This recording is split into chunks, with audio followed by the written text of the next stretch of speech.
जय हिंद प्यारे साथियों, कैसे हो आप सब लोग। आई होप यू आप सभी लोग अच्छे होंगे। तो दोस्तों, आज हमारा बाल विकास एवं शिक्षा शास्त्र यूपी टेट 2026 शुरू करते हैं आज की अपनी क्लास। आज की अपनी क्लास रहेगी क्लास नंबर 12 डी के एजुकेशन लर्नर्स में आप सभी का हार्दिक स्वागत है। तो दोस्तों, आज आपका पहला प्रश्न है, रिक्त स्थान को अनुप्रेरित शिक्षण के एक संकेत के रूप में विवेचित किया जा सकता है। चलिए दोस्तों, किसे किया जा सकता है, ध्यान दीजिएगा किसके बारे में पूछ रहा है। अनुप्रेरित शिक्षण के एक संकेत के रूप में। ठीक है, आपको बच्चे को अनुप्रेरित करना है। कक्षा में अधिकतम उपस्थिति दर्ज करा करके क्या इससे काम चल जाएगा। शिक्षक द्वारा दिया गया उपचारात्मक कार्य। ठीक है भाई। विद्यार्थियों द्वारा प्रश्न पूछना या कक्षा में पूर्ण नीरसता भरना। अरे भाई, नीरसता भरोगे तो कैसे काम चलेगा। बच्चों को तो उत्साहित बनाना है ना आप लोगों को। तो क्या करना है, अनुप्रेरित शिक्षण के एक संकेत के रूप में विवेचित किया जा सकते। तो आप कैसे करोगे। अरे भाई, बच्चे से कहोगे ना विद्यार्थियों द्वारा कि बेटा चलो, विद्यार्थियों द्वारा प्रश्न पूछना। जब बच्चा आपसे प्रश्न पूछेगा तभी तो वो अनुप्रेरित होगा। तो ऑप्शन नंबर सी यहाँ पे होता है आपका सही।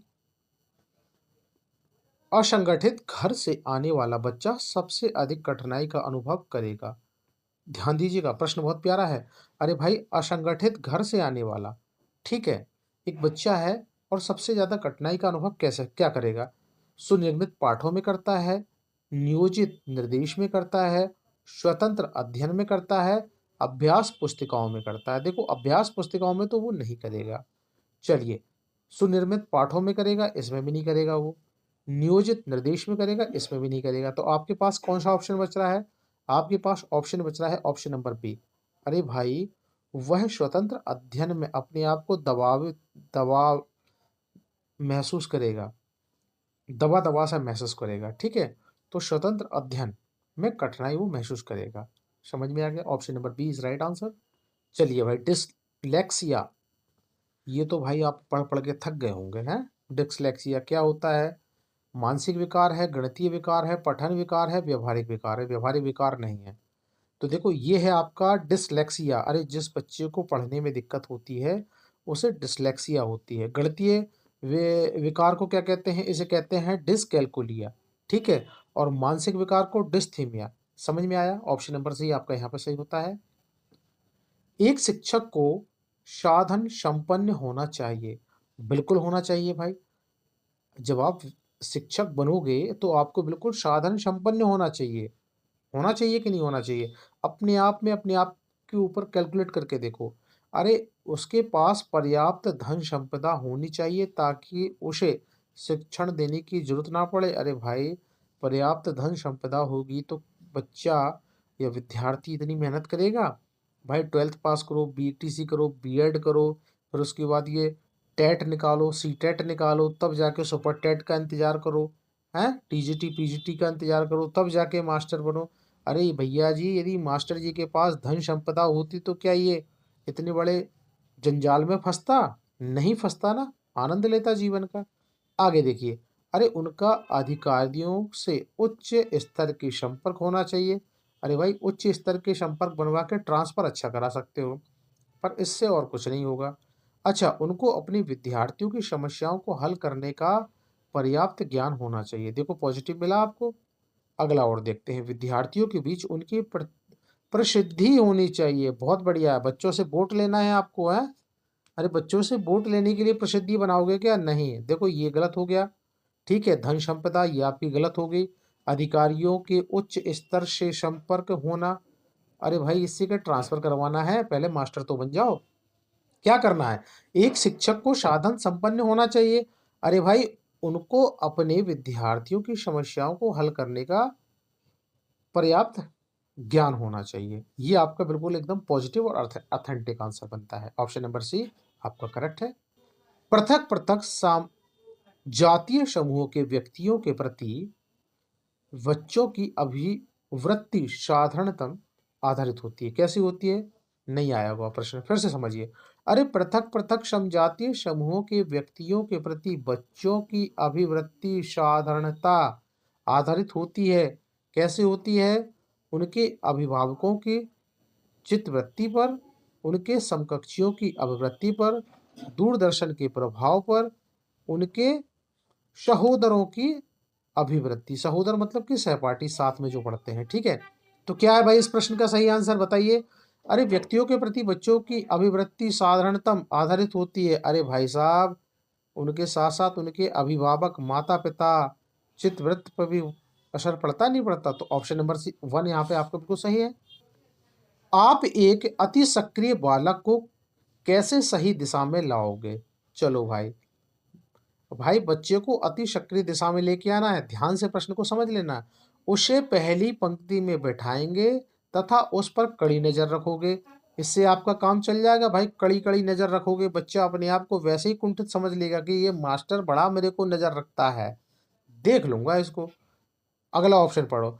उसे कक्षा में कोने में बैठने की जगह निर्धारित करेंगे। कोने में बिठाल दोगे तो और मस्त हो जाएगा वो। उसे श्यामपट्ट आदि साफ करने का कार्य देंगे। उपरोक्त में से कोई नहीं। अब बताओ, आप एक अति सक्रिय बालक को कैसे सही दिशा में लगाओगे। आप क्या करोगे, उसको कहोगे अरे रामू बेटा, समझ में आ गया। आ गया सर। चलो इस प्रश्न को अब अलग करो, अब नया प्रश्न आपको मिलेगा। ठीक है, आप डस्टर लीजिए, इसको साफ कर दीजिए। तो वो अपने आप में ही प्रेरित होगा कि अरे वाह, आज तो गुरुजी ने मुझे काम दिया है।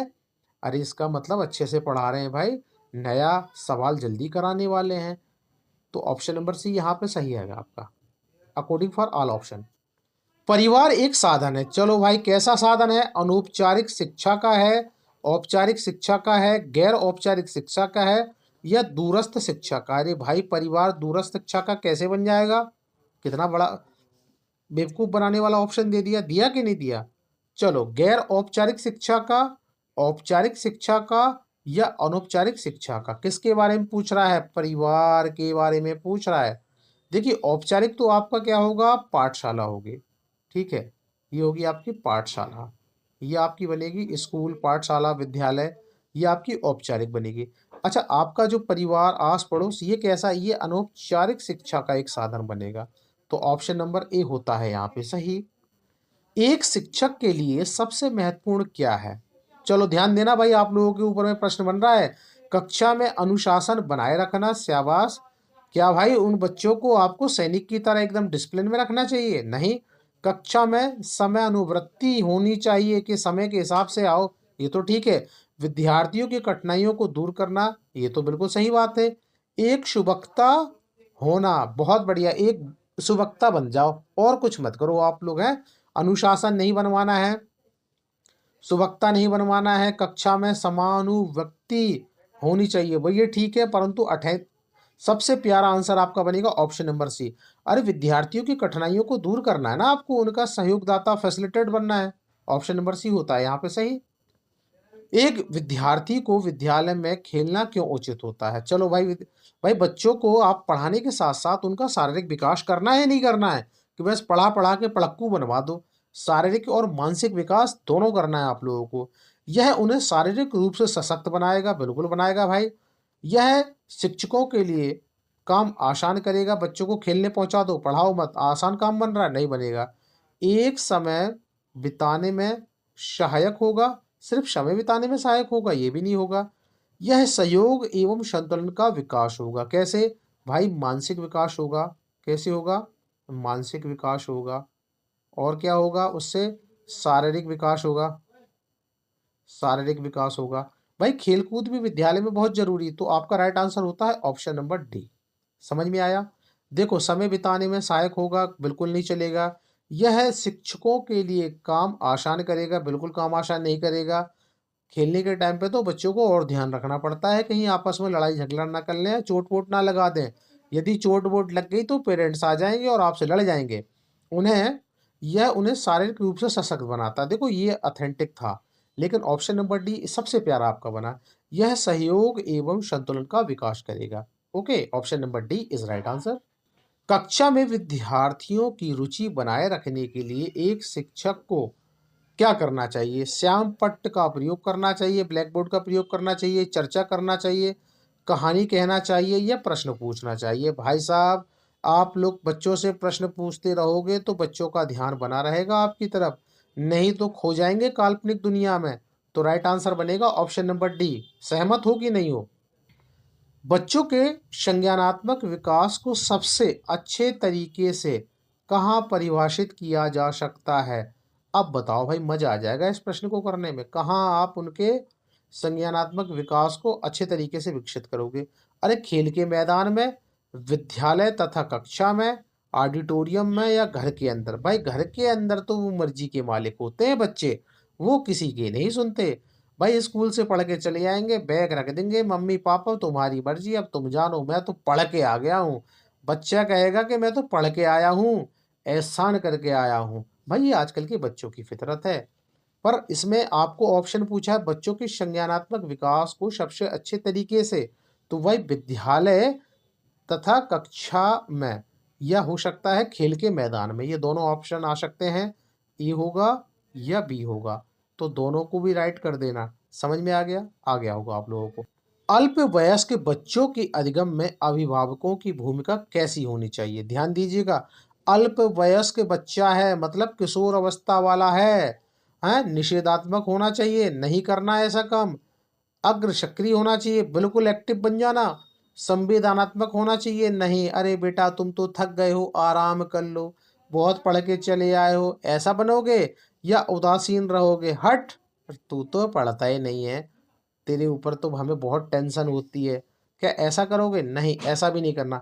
आपको जब भी बच्चा किशोर अवस्था में आ रहा है, अल्पवयस्क बच्चों के अधिगम में आप लोगों को, अभिभावकों को, शिक्षक को, माता पिता को, समाज को हमेशा अग्र सक्रिय रहना चाहिए, बिल्कुल सक्रिय रहना चाहिए, एक्टिव रहना चाहिए। तो यहाँ पे बनता है ऑप्शन नंबर बी आपका परफेक्ट। आगे चलते हैं अब। बच्चों के बौद्धिक विकास के 4 सुस्पष्ट स्तरों को पहचाना गया। ध्यान रखिएगा, किससे प्रश्न बन रहा है? 4 स्तरों से प्रश्न बन रहा है। जान खा गई आप लोगों की सी टेट में और यूपी टेट में भी खाएगा। भारत देश के सारे टेटों में ये जान खाता है। 4 सुस्पष्ट स्तर कोलबर्ग चाचा ने दिए हैं, स्किनर ने दिए हैं, एरिक्सन ने दिए हैं, या प्याजे ने दिए हैं। तो पता चल गया होगा कौन है ये महारथी। ये आपके हैं प्याजे चाचा।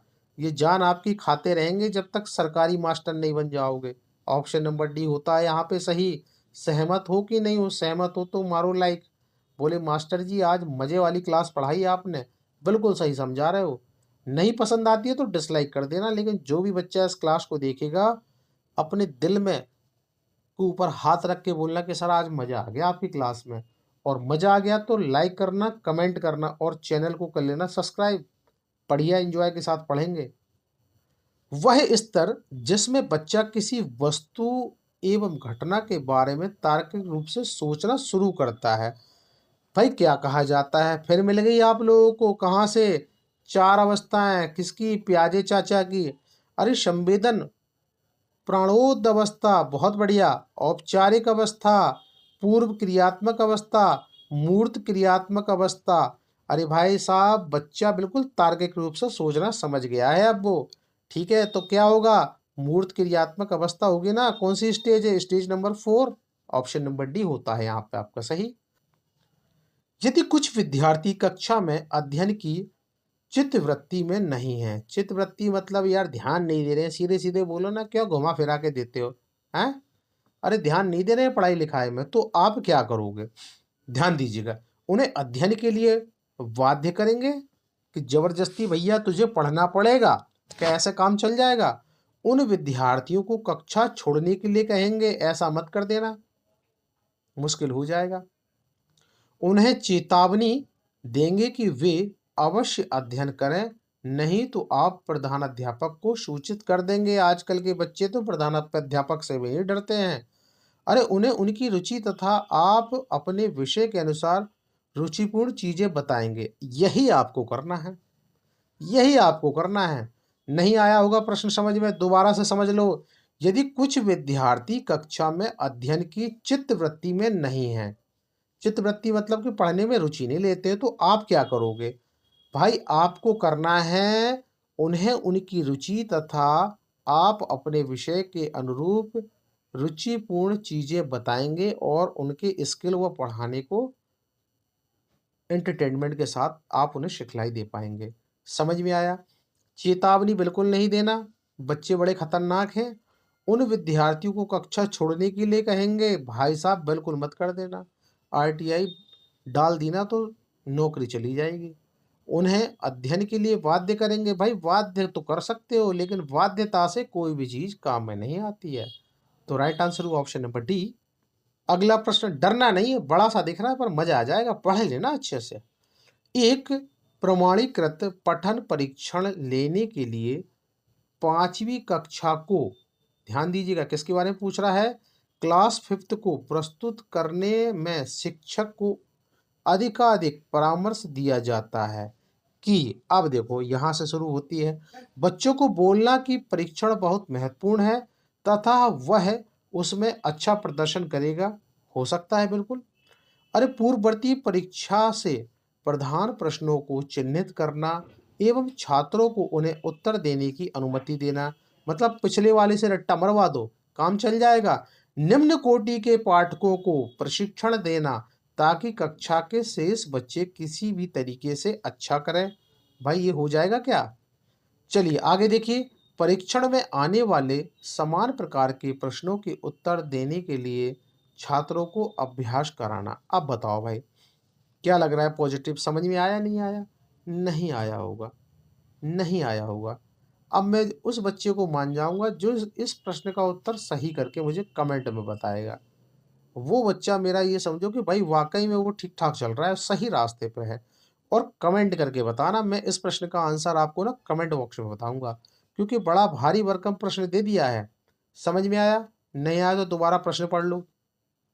एक प्रमाणीकृत पठन परीक्षण लेने के लिए 5वीं कक्षा को प्रस्तुत करने में शिक्षक को अधिकाधिक परामर्श दिया जाता है कि, क्या बनेगा इस प्रश्न का सही आंसर? पकड़ में आया नहीं आया होगा? आ गया होगा। अरे भाई साहब, इसका बहुत छोटा सा आंसर था, आपने ध्यान नहीं दिया होगा।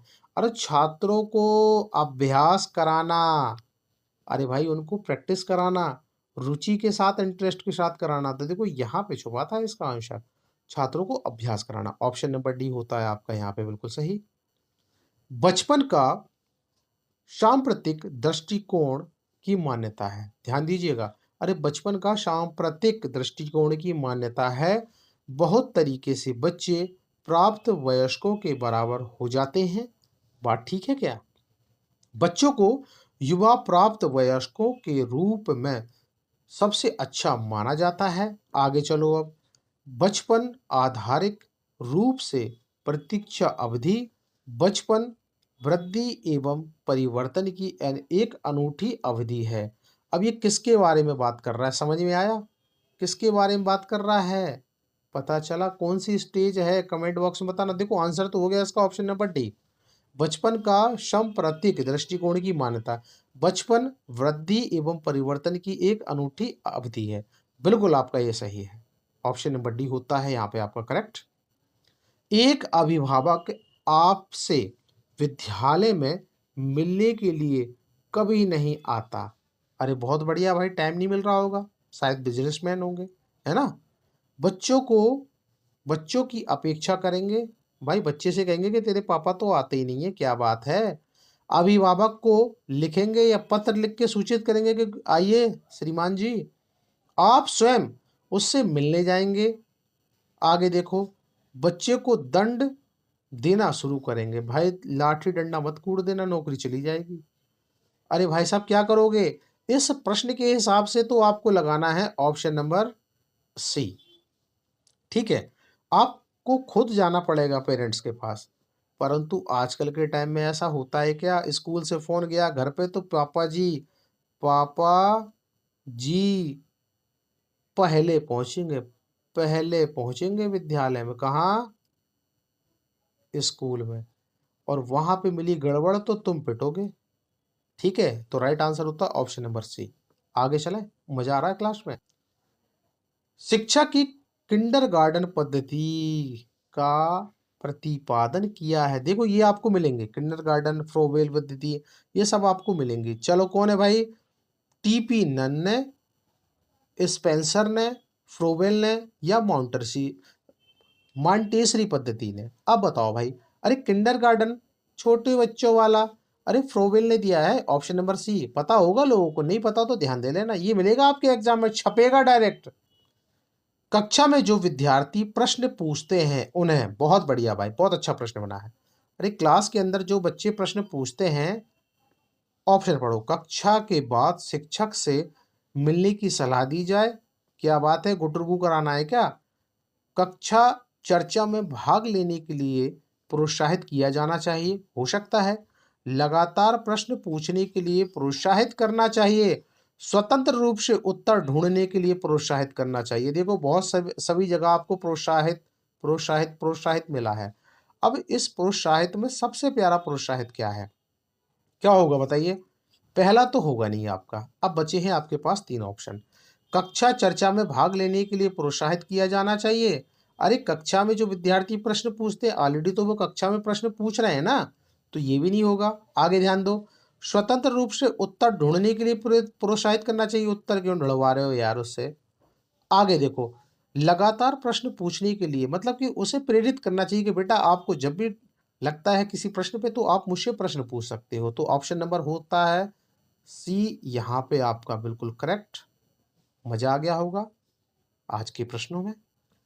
निम्न में से कौन शिक्षण कुशलता से संबंधित है? ध्यान दीजिएगा, निम्न में से कौन शिक्षण कुशलता से संबंधित है? श्याम पट्ट पे लिखना, भैया ब्लैक बोर्ड पे लिखना, प्रश्नों को हल करना, प्रश्न पूछना, या ऑल ऑफ दीज। अब बताओ क्या पूछ रहा है, फिर से पढ़ो। कौन शिक्षण कुशलता से संबंधित है? अरे दोस्तों ये सारी की सारी चीज पॉजिटिव हैं आपके लिए। तो राइट आंसर हुआ ऑल ऑफ दीज, उपरोक्त सभी। निम्न में से कौन शिक्षण कुशलता से संबंधित है? दोबारा रिपीट हो गया, ऑप्शन नंबर डी राइट होगा आपका। श्याम पट्ट को शिक्षण सामग्री के किस समूह के अंतर्गत रखा गया है? आप बस ये समझ लीजिए। अरे श्रव्य सुनने वाला साधन, दृश्य देखने वाला साधन, सुनने व देखने वाला साधन, या इसमें से कोई नहीं? तो बेसिक सा प्रश्न है। अरे श्याम पट्ट ब्लैक बोर्ड क्या होता है? डिजिटल वाला नहीं दोस्तों, आदि अनादि कालों वाला, पुराने जमाने वाला, वो काला वाला, उसके बारे में पूछ रहा है आपके जमाने वाला। तो ये क्या होगा? ये आपका होगा सिर्फ दृश्य साधन, देखने योग्य। ऑप्शन नंबर बी होता है यहाँ पे है सही। अब स्मार्ट बोर्ड मत बोलना कि अरे सर स्मार्ट बोर्ड तो भाई देखने में भी और सुनने में भी काम आता है। यहाँ पे स्मार्ट बोर्ड की बात नहीं हो रही है। आपके कौन से वाले बोर्ड की बात हो रही है? यहाँ पे आपके बोर्ड बात हो रही है, यहाँ पे ये वाले बोर्ड के बारे में बात हो रही है, ठीक है ना? ये पुराने जमाने वाला, समझ में आया? इसके बारे में बात हो रही है। तो right answer option number B. कक्षा 5 के न्यून दृष्टि वाले बच्चों को, अरे भैया वो बच्चा जिसे थोड़ा सा दिखाई कम देता है, निम्न स्तर के कार्य के लिए माफ करना उचित होगा। उसके दैनिक कार्य में उसके माता पिता तथा मित्रों को सलाह सहायता करनी चाहिए। ठीक है, कक्षा में सामान्य रूप से बर्ताव करना चाहिए, व्यवहार करना चाहिए, एवं ऑडियो सीडी के जरिए सहायता प्रदान करनी चाहिए। बिल्कुल सही है ये तो। कक्षा में विशेष बर्ताव करना चाहिए। अरे भाई साहब विशेष बर्ताव करोगे तो बच्चा अपने आप को वाकई में न्यून समझ लेगा, तो ये नहीं करना है। निम्न स्तर के कार्य के लिए माफ कर देना चाहिए, ये भी नहीं करना है। उसके दैनिक कार्य में उसके माता पिता तथा मित्रों को सहायता करनी चाहिए। देखो ये तो ठीक है, सहायता करनी चाहिए, परंतु सबसे प्यारा क्या आंसर बन रहा है? कक्षा में सामान्य रूप से व्यवहार करना है, ठीक है। और ऑडियो सीडी मतलब कि श्रव्य साधन के द्वारा उसकी सहायता करनी चाहिए। तो क्या बना आपका? ऑप्शन नंबर सी हो गया यहाँ पे बिल्कुल सही। अधिगम के प्रक्रम में अभिप्रेरणा, चलिए दोस्तों अभिप्रेरणा मैडम क्या कर रही हैं यहाँ पे? सीखने वालों की स्मृति को तेज बनाती है। भाई अभिप्रेरणा मैडम तो बना सकती हैं। पुराने अधिगम से नए अधिगम को विभेदित करता है, बहुत बढ़िया। एक दिशीय रूप से सोचने में सीखने वालों को प्रस्तुत करता है। आगे चलो, नए सीखने वालों में अधिगम के लिए रुचि का सृजन करना, क्रिएटिव बनाना। तो क्या बना? अधिगम के प्रक्रम में अभिप्रेरणा मैडम क्या करेंगी आपको? अरे नए सीखने वालों में अधिगम के लिए रुचि का सृजन करेंगी, वैसे ही कर देती हैं ये तो ऑप्शन नंबर होता है डी आपका सही।